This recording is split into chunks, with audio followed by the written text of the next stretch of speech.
grand artiste Pape Omar Diop Makena si wàllu cinéma xam naa bon comme cinéma amatuñu ko Sénégal moom loolu dina expliquer aussi lu bëri xam nga boo amul culture cinéma boo dëkk bu amul cinéma dëkk bu amul diversité bon tu te retrouves avec un niveau d'inculture assez fort et on vit ce qu'on est en train de vivre il faut pas s'en étonner en tout cas daal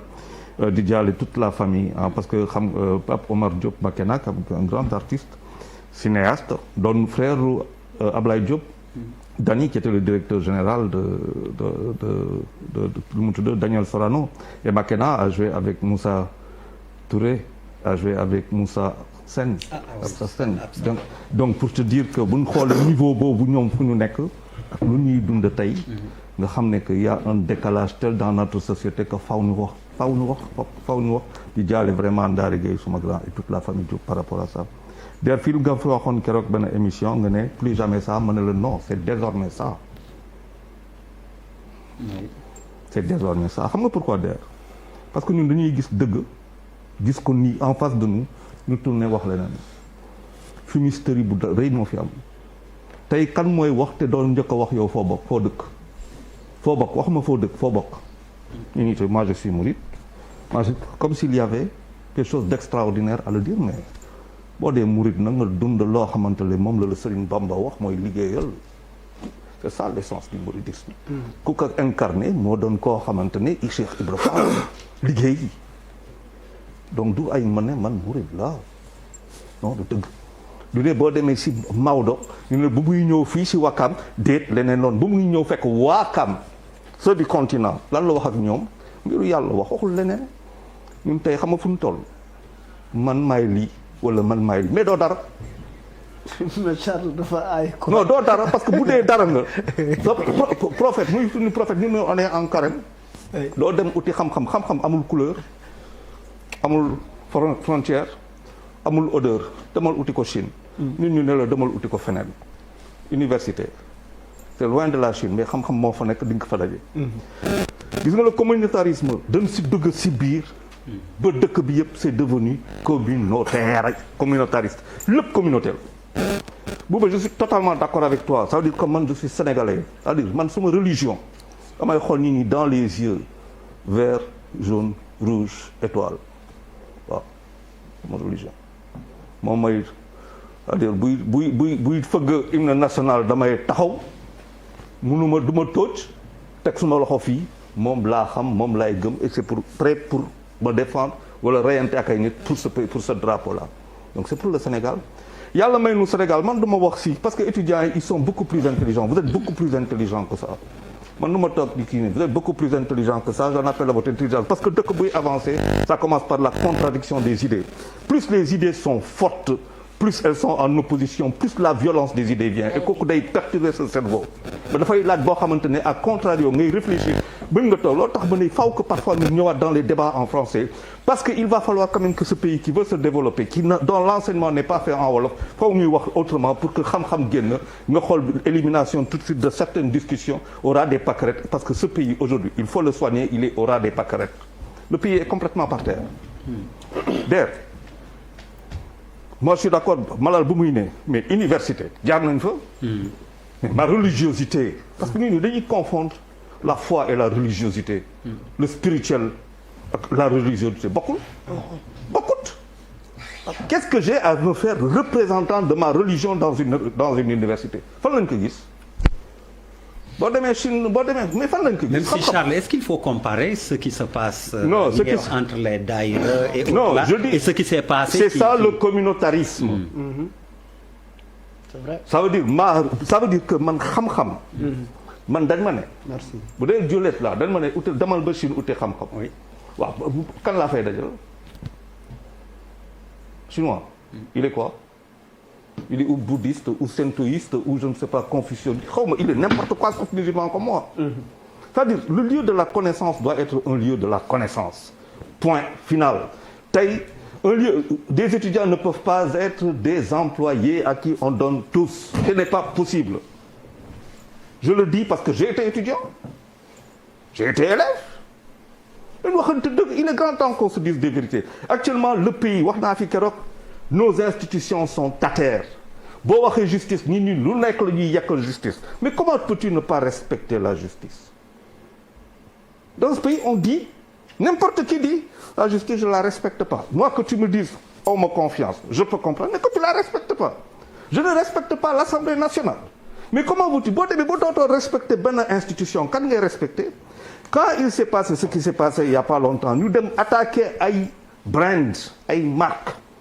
Ñun ñu toog dans notre fumisterie nationale on refuse d'analyser ça.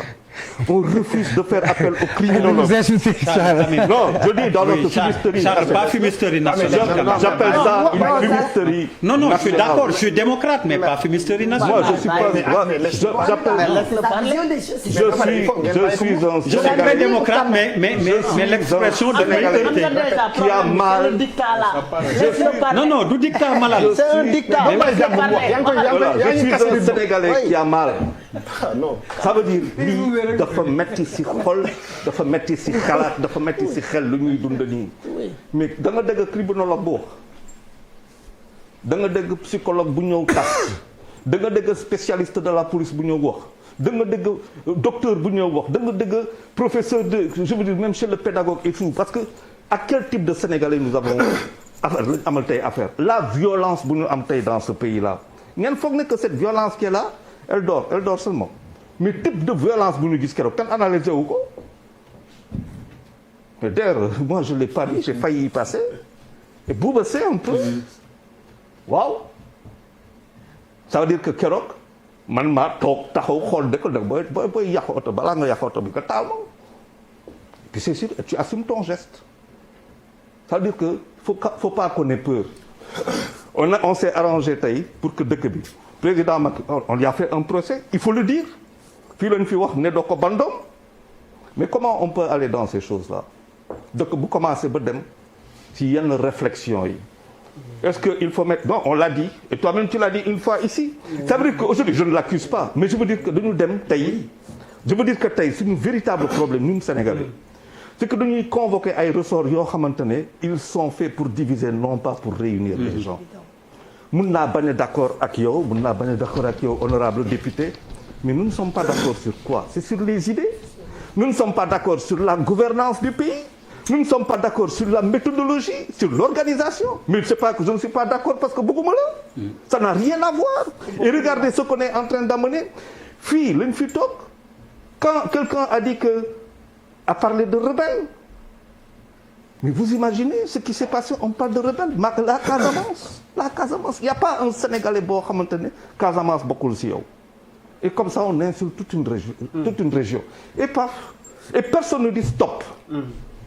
Nous toog fii après ñu ñëw ñuy wax leneen personne ne dit stop. Et comme tu dis, pendant que la Casamance bon, c'est normal, c'est humain parce que nous sommes des êtres humains, mais nous sommes aussi des animaux. Et c'est la violence qui montre que nous sommes des animaux, point. Parce que notre animalité gëdd ba fële est-elle positive ou négative? Pendant que dëkk bi ne nii yow ngay wan sa doole communautarisme wan sa doole par communautarisme au nord comme le dit Bouba mais pour montrer quoi? Qu'est-ce que tu veux montrer aux Sénégalais? C'est-à-dire que les gestes que nous faisons nous devons les analyser en politique et je trouve honnêtement que parfois nous avons un personnel politique boo xamante ne c'est-à-dire CM2 sax amuñu niveau boobu quoi c'est niveau de réflexion dëkk ciment la dëkk du gravat on est en train de faire du Sénégal un pays de gravat c'est-à-dire quel est le rêve yàlla may ma deer ba de grand moo ma ko doon wax keroog maa ngi koy ñëw bu baax a baax Boubacar Diop xoolal Sénégal kanamu Sénégal le Sénégal comme une tête de lion même si nos footballeurs nos lions là n'ont pas cette tête là une tête de lion un lion il est fait pour être le roi de la savane kanam bi yëpp Atlantique moo koy nettoyer bopp bi fleuve Sénégal moo ko koy fajal gémmiñ bi fleuve Gambie tànk yi fleuve Casamance on attend hivernage ñun pour faire de la production agricole comment on peut avoir ces choses là on se pose pas des questions comme ça ñu am or am lu ne léegi ñu wax ba c'est au moment où on parle justement du pétrole et du gaz que ñun Sénégalais si lañ war a gën a def attention waaw parce que regardez les grands pays producteurs de pétrole et de gaz regardons l'Angola guerre pendant combien d'années regardons le Nigeria Boko Haram dugg na fa regardons des pays regardons lu mu tudd l'Irak le Koweït l'invasion xool dëkk yu bëri ça veut dire que ñun tey notre pétrole il n'est pas continental ci géej ga la nekk donc bateau yi soxla ñu ñëw ci continent bi faw ñu gën a intelligent tey et il va falloir que nos politiques là parce qu'il y en a certains qui sont au ras de paquet rek il faut qu'on leur parle. Merci Charles. Allez Papis à toi. waaw en fait man xam naa ne du ma ci sori trop parce que déjà dafa am déjà une constante. xam nga boo nee université da ngay andi déjà une particularité. boo nee université rek am na particularité. après nga avancé nga ne cité universitaire c'est une cité maanaam bërëbu dëkkuwaay la ñenn ñoo fa ëpp ñu fay dëkk ay ndaw la ñuy doon ñi jàngale ñoo ay mag lañu mais ña tax ñu defar université bi ay xale lañu. donc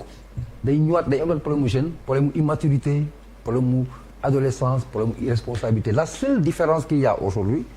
c'est que ay xale lañu yu réew mi am yaakaar parce que étudiants yi nañ yaakaar ne ñoom fa ngay jaar pour porter avenir u dëkk bi beneen constante bi am bi nit ñi di xëy na fàtte il n'y a pas une année où ailleurs au monde fu lii dul am xëy na lu mu particulier am une tâche ethniciste un peu ñu koy njort am na wala amul xëy na mooy la seule nouveauté dans ce cas mais ay ébullition effervescence dans les universités c'est une constante loolu moom il faut faire avec mu yaay bu muy introduire la mu ngi rappelé quand il était étudiant mais quand tu étais étudiant ak léegi approche sax day wutee parce que dafa am loo xamante ne noonu lañu lay moolee boo nekkee étudiant looy sa conscience collective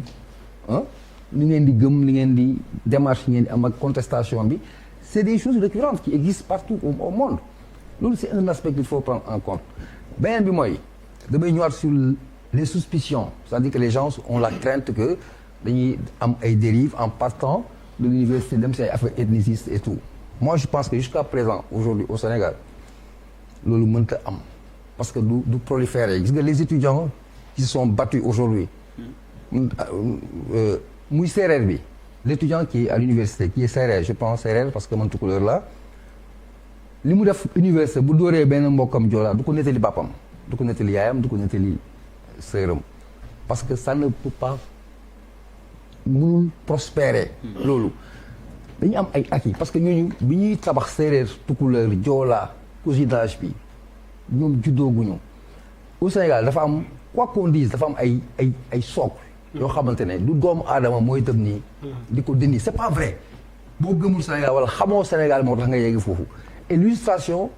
peut être convoquée par rapport à ces incidents qui se sont déroulés dans ce pays quand il y a eu cette crise dans sa profondeur absolue am na ñeen ñu génn yeneen force yu génn wan ñii te affaire bi que ne yéen kese moom leen dëkk bi je sais pas si tu comprends ce que je veux dire par exemple c'est comme si tu prenais le cas de l'ethnicité nga jël ko yóbbu ko ci affaire confrérie je prends l'exemple d'un mouride qui quitte Touba mu ne lay dem attaquer ci benn Laayeen Tijaan il peut faire l'affaire mën na ko def mais bu paree du dellu Touba parce que Sëñ Mountakha mu ngi foofu di ko xaar si c'est un Tivaouane qui le fait un Tijaan il ne rentre pas à Tivaouane je veux dire que loolu moom moo mag les convictions les influences beneen bi mooy xoolal tey aujourd'hui pour revenir sur l'aspect juvénile de la chose yow tey jii tu es un jeune vieux mais am nga âge bu am doom bu nekk université am naa âge bu am doom bu am université bu ba loolu et pourtant on n'est pas vieux on est jeune imagine un peu ñoom seen niveau de conscience et de maturité bref c'est des incidents à déplorer c'est vrai à condamner même condamner déplorer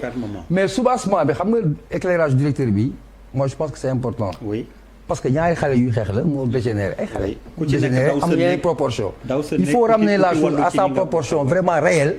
bañ a extrapoler en sachant que man bokk c'est un enthousiasme béat c'est vrai mais man gëmuma doomu aadama dina fi installé fii dans ce pays ay ethnicisme man Joola la man Socé la ça ne peut pas prospérer c'est ma conviction non dama bëgg c'est pas possible